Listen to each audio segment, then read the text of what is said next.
So what does it mean to be a leader in the digital era? And I mean a leader in all aspects of our lives, at work, in our communities, and in our homes. This is an urgent issue. It's not a light question. That's because research from Gallup shows that, amazingly, worldwide, only 13% of people are engaged in their work. And despite companies' best efforts to address this problem, that number has barely budged over the past decade. This is also an issue in our homes. This is what engagement looks like in my household. My teenagers are totally engaged with their devices, their worlds, their friends, but not with me. As the parent, I am a distraction, an annoyance when I try to get them to do the things that I want them to do. If you're not a parent yourself, you likely remember what it was like to be a teenager and the annoyance that you felt when your parents tried to tell you how to drive or dress or date. But at some point, parents have to trust their teenagers. People who successfully parent their teenagers into adulthood eventually say to them, I know you can do this now on your own. I think it's time for us to learn how to do this at work as well. Now, when we think about hierarchies, many of them exist in organizations today. Well, hierarchies were created at the dawn of the Industrial Revolution to create efficiency and scale. Hierarchies work great if you manufacture widgets where the information and the expertise you need to make decisions reside only at the top. But in our modern, digitally connected world, efficiency pales against the need for innovation, for change, and for speed. The people who have to make decisions and choices around all of these changes reside at the edges and at the bottom of the organization. Leaders today have to trust that those employees will use good judgment when they have to make decisions that in the past would have been sent up the ladder for somebody else to decide. In order for those employees to do this, they have to be able to have two-way, non-hierarchical conversations throughout the organization. That's so they can gather the information needed to make those decisions and to take action. This is not some future utopian world. This is one that exists today. One example of this is the restaurant chain, the Red Robin. They have a very digital savvy employee base. 87% of them are millennials. They recently introduced a new menu item called the Pig Out Style Burger. And one of the things they did was those restaurant servers went out and gathered customer feedback. They asked those people, what did you think of this? And they posted that feedback on the company's internal social network. And it wasn't all good. Executives quickly realized that they had to make a change, and they tapped those employees for suggestions on what to do. The result, employee suggestions went to the test kitchens at headquarters and then back into the field again in less than 30 days. That's compared to 6 to 12 months it would normally have taken. What Red Robin realized was that employee engagement wasn't about employees talking with each other. It was really about them being heard and that their voices making a difference. But there's a big problem. Managers who sit between those executives and the front lines absolutely abhor this new openness. That's because those executives are going around them to talk to their direct reports, and they fight this change tooth and nail because they feel they're losing control. Now, those middle managers can be a big obstacle to change, but they're also a crucial part of the solution. I've done a lot of thinking and researching around what we can do to address this problem, and I've identified 3 things that we can do. The first is that we have to create a culture of sharing. Now, in hierarchies, layers are designed to filter information up and to push information down. We were taught that to be successful, we had to hoard information. But in a networked organization, just the opposite is true. Managers become facilitators. They accelerate the speed and spread of information throughout the organization. One of the best examples I've ever seen of this was on the US Navy aircraft carrier, the USS Nimitz. In a radical act of transparency, they invited 16 bloggers to spend 24 hours on board. I was fortunate enough to be one of those bloggers. The captain, once we were on board, encouraged us to talk to anybody about anything at any time. He knew that he couldn't control what his sailors would say to any of us, but he had confidence that they knew what to share and what to keep private. That's because they had a culture of sharing in place. They practiced this every single day because they knew that their lives and their missions depended on the ability for anybody to speak up at the right time. How many of you would feel comfortable allowing an outsider to come into your organization and walk around unescorted for even 1 hour?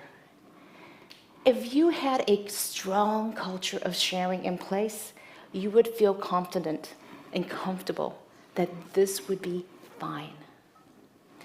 The second thing that organizations can do is to practice followership. If you think about it, the size and quality of your network today determines how much power and influence you have, not your title. Now, one of the key things that you can see is that when people share with each other, they develop this relationship. One manager that I know posted internal video updates about a project that she was working on. She used those updates to engage people throughout the organization. What she was doing was actively building relationships and a network of followers. When it came time to implement that project, she tapped her followers for volunteers, people who would then champion that project and the implementation in their own departments. Now, if middle managers were encouraged to develop their own followership, then if their titles were to change or even disappear, they would nonetheless retain that power, the influence, and the effectiveness. But how do you actually do this? How do you actually go about and create that? Well, I think one of the key things is to think about the third thing, which is how do you use networks to create meaningful decisions? Now, employees and managers are smart. They are not going to engage unless they know that their engagement is going to result in the organization moving forward and also themselves. But how do you get them to engage in the first place? The key is to get decision makers involved. One CEO who I know did this and made this shift by asking employees throughout the organization to make suggestions around what processes and which technologies the company should eliminate. And they did this on the company's internal collaboration platform. Now, with over 800 suggestions submitted, the CEO then started to prioritize which ones to cut, again with those inputs from employees. Well, when the middle managers and the executives heard that this was happening, they started to get involved too as well. This was the turning point, the place where the managers realized that those networks were being used to get real work done. Using networks to make critical decisions is the only way that we can gain traction. I've just described 3 ways that we can lead in the digital era. But changing organizations with sharing, followership, and networking does not happen overnight. What these 3 things have in common is that they require us to give up the traditional notion that power and influence comes from being in control. This is not an easy idea to let go of. But just like when we were teens, and our parents had to let go in order for us to grow, we need to empower and engage our employees, let go and trust that they will do the right thing. This is the only way that we, as leaders, are going to be able to harness their passion, their energy, and their creativity. Thank you very much.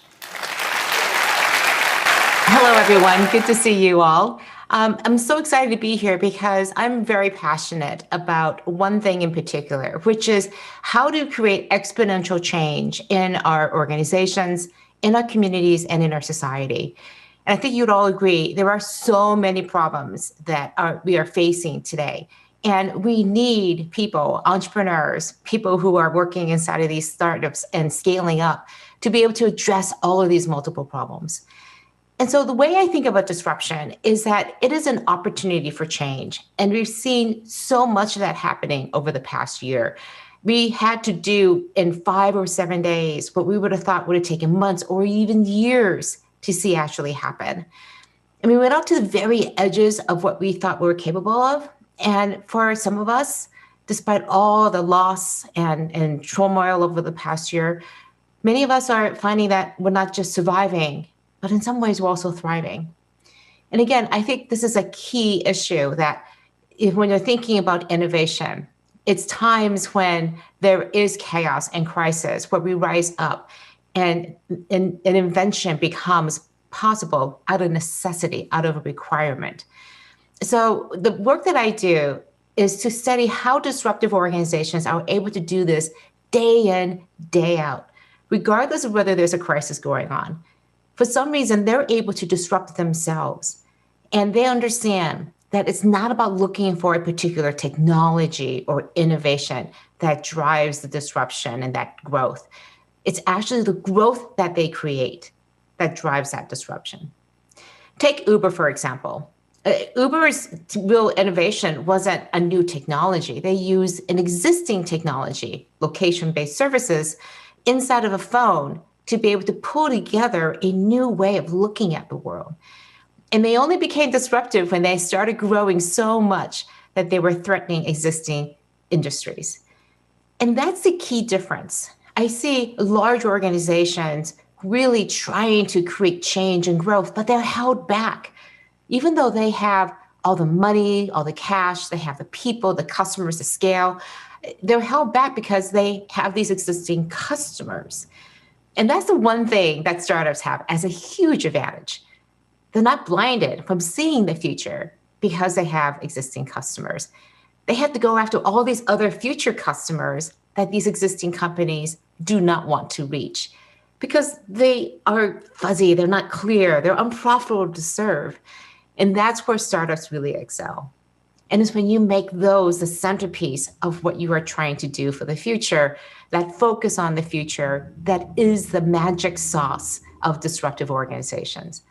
Larger organizations, that's their secret, is they don't get blinded by their current customers. They stay fresh. They act like a startup because they're paranoid constantly that a startup like one that you might be starting is going to come and threaten them, and they're going to be blinded to that.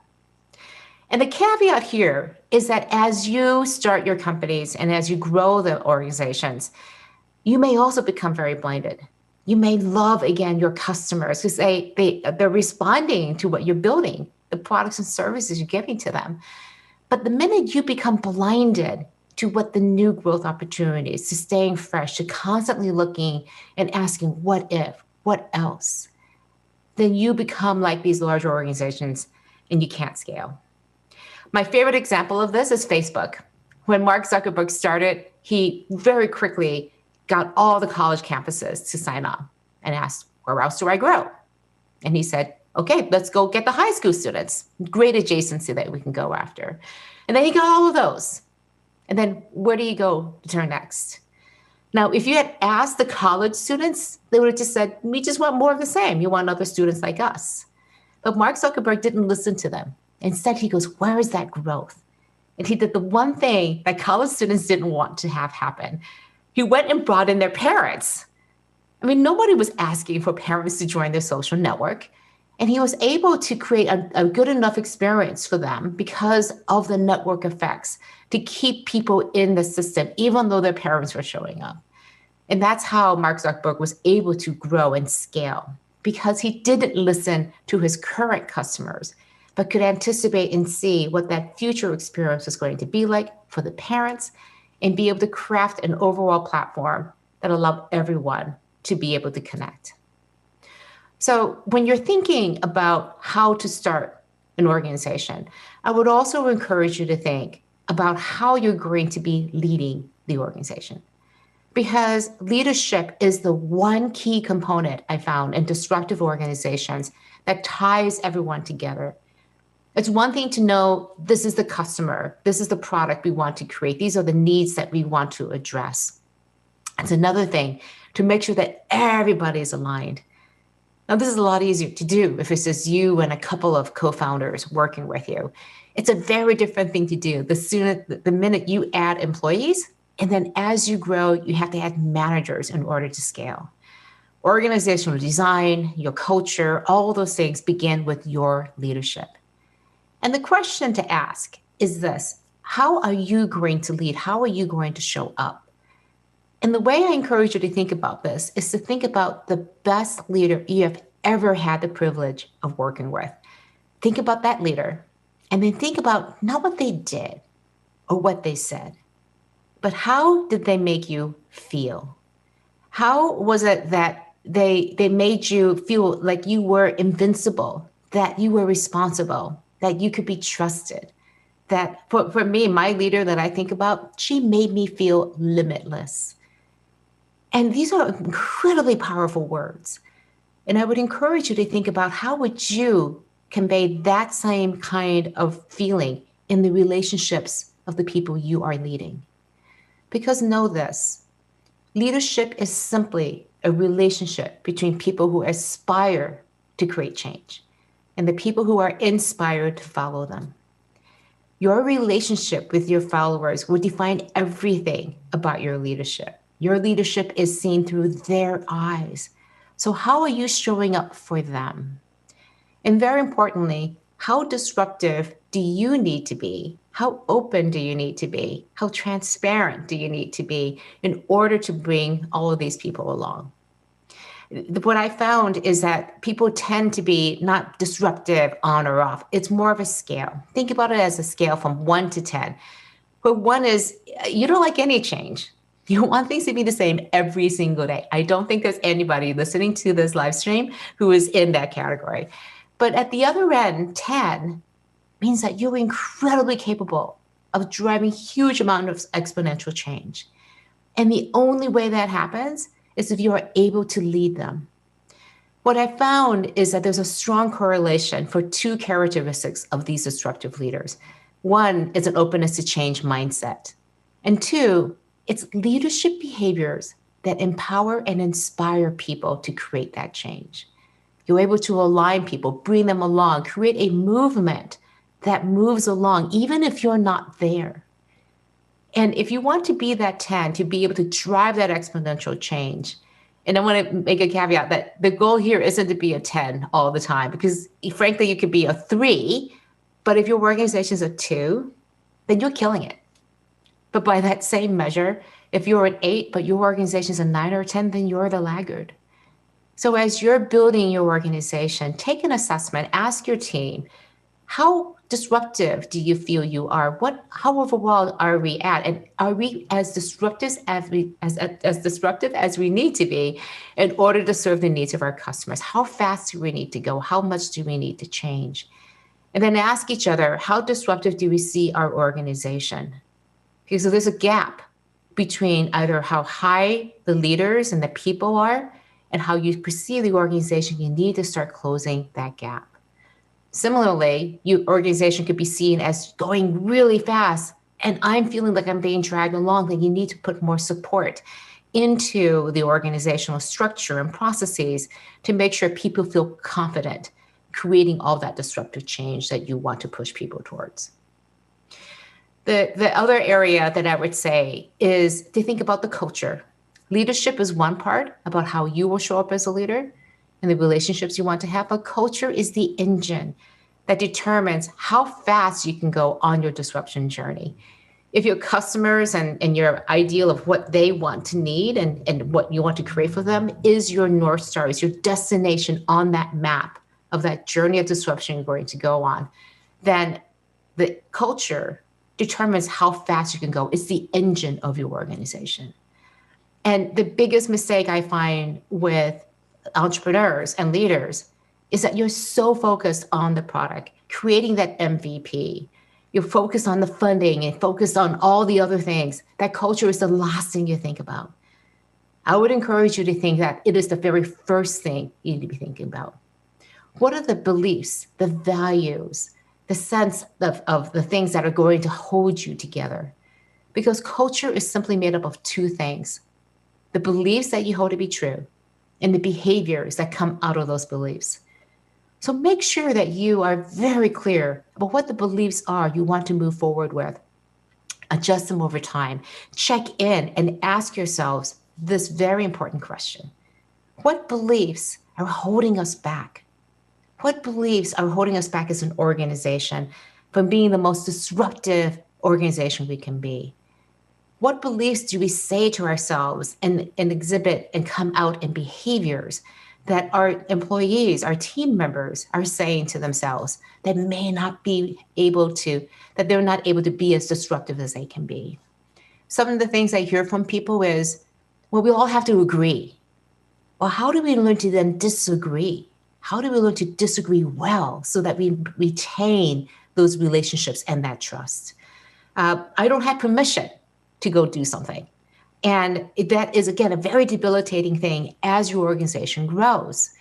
Are you a leader who comes in and brings everybody together, hears all of the voices, and then makes decisions in a collaborative way, but clear way of how you're going to make decisions? Or do you step in and you suck all of the air out of the room, that the main voice that's being heard is yours, and that no one else has any space to be able to contribute to as well? And I think the most devastating one, again, we know this, to fail fast and to fail smart, but how do we treat failure? We have been told our entire lives to do well, to be A+, to stand in line, to fall into place, to keep your head down, don't look around, make sure you get things done right. How do you understand, how do we be excellent? And excellent isn't being perfect. And that the space between success and where you actually end up, the reality, that's not failure, that's a gap. And you can dispassionately look at that gap, learn from it, study it, and then be able to recalibrate to be able to meet that successful goal. So I've talked about your strategy of focusing on a future customer, focusing on that future and constantly reevaluate. Am I being true? Am I really focusing on the future rather than sitting and loving my current customers? I've talked about leadership, about how you need to be your full disruptive self and the relationship you want to have with your team members. And we talked about culture. But let me talk about just one very important thing, which is, how do you think about the world? How do you think about your future? I realize that I'm speaking to mostly students here. And the biggest question I get from people is, how do I find the opportunities? How do I look for the times and places where I am going to be able to be disruptive? I'm preparing for that future. How do I do that? What can I do today? My biggest point of advice here is to look for the change right where you are today. What are the things that you can do, and how will you be able to lead that change regardless of what position you're in? Again, I started this talk today talking about how important it is for us to create change, not incremental change, but disruptive change. Change that is going to have a lot of impact and result in tremendous growth. Growth, not in terms of just market size, but also growth internally. And so how will you disrupt your environment? How will you disrupt yourself? And some of the worst advice I hear from people is to follow your passion. And the reason why I think that's so dangerous is that disruptive work is incredibly hard. It can be very simple. This is the goal, but getting to that goal, having the discipline to disrupt yourself every single day. If it's just about passion, something that you love and you're happy about, I can guarantee you disruption is you're going to have really bad days. There are going to be days when you're just slogging through the muck and you're going, this is not my passion. Instead, thinking about what is your purpose. The purpose is so much more powerful because purpose says, this is why I wake up every day. Wake up every day and ask yourself this very fundamental question. How will I serve the world? How will I be useful today? How will I make a difference and have an impact? And that comes from you finding something where you can be excellent at, something that you believe can be useful, because that will keep you going. My purpose is to help the world, to help leaders thrive with disruption by helping them see the future. And in the midst of the pandemic a year ago, I, like many other people, were thrown into this dark abyss, this very, very dark space. And the only way I could climb up and continue to be functioning and to really feel like I contribute was to say my mantra of my purpose every single day. So be very clear. What is your purpose? How will you serve the world? And I guarantee you that will be the mantra that will carry you through and into all the disruptive growth that you will have. I wish you all the best on your disruption journey. Remember, this is not about a technology. It's not about the digital world. This is about you. This is about the team you're going to be leading, that you want to grow, and especially about the people you are going to serve and have an impact on.